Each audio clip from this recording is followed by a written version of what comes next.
NDA में बड़ी टूट, मोदी पर भरोसा खत्म हुआ, सुप्रीम कोर्ट के फैसले का इंतजार है। अब एनडीए गठबंधन के अंदर नीतीश कुमार के ऊपर पूरी तरह से शिकंजा कस दिया गया है, और नीतीश कुमार के ऊपर जो शिकंजा कसा गया है, तो नीतीश कुमार के ऊपर नहीं, नीतीश कुमार की पार्टी के ऊपर शिकंजा कसा गया है।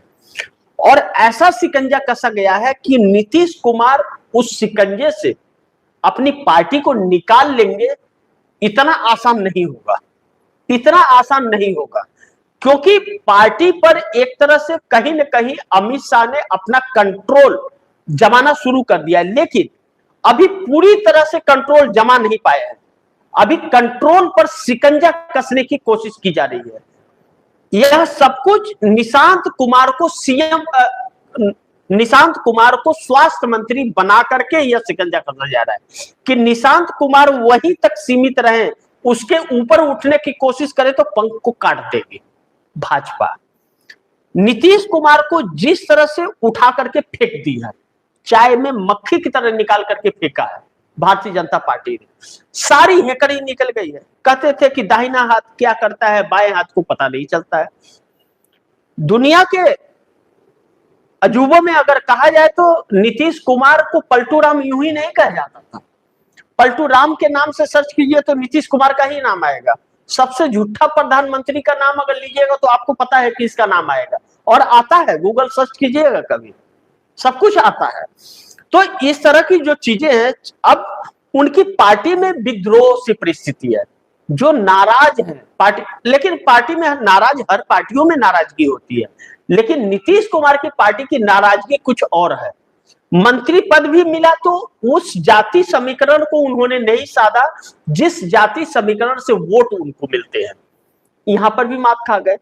और बहुत से मंसूबे फेल हो गए कि नीतीश कुमार की किसी भी शर्त को भारतीय जनता पार्टी ने नहीं माना, और कोई भी उनका मांगा हुआ पद नहीं दिया।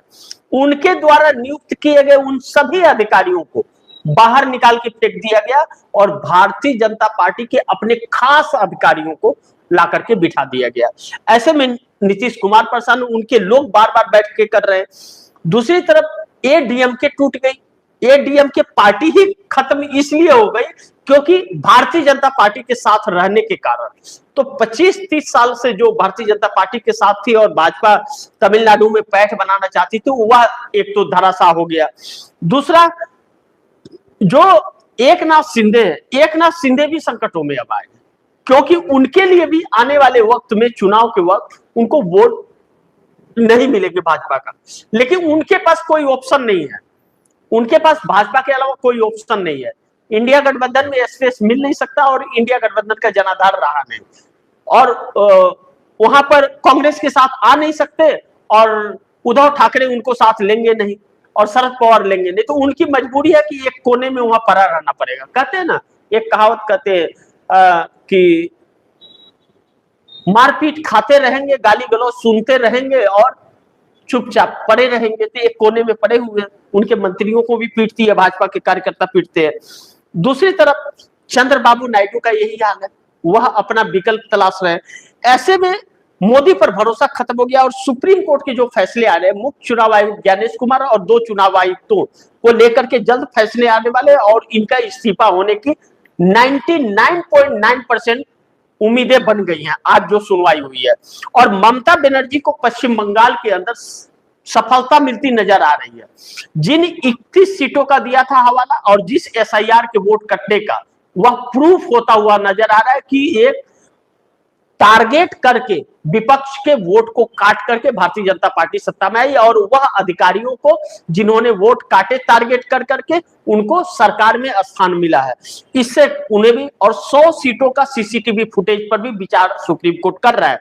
ऐसे में जो फैसले आएंगे तो मोदी के क्रेज पर बहुत बड़ा धब्बा लगेगा, जिसको लेकर के एनडीए गठबंधन में बड़ी टूट हो सकती है, क्योंकि मोदी पर भरोसा खत्म हो रहा है। ऐसे में देखना बड़ी महत्वपूर्ण होगा कि क्या होता है, और सुप्रीम कोर्ट के फैसले पर बहुत कुछ निर्भर करेगा।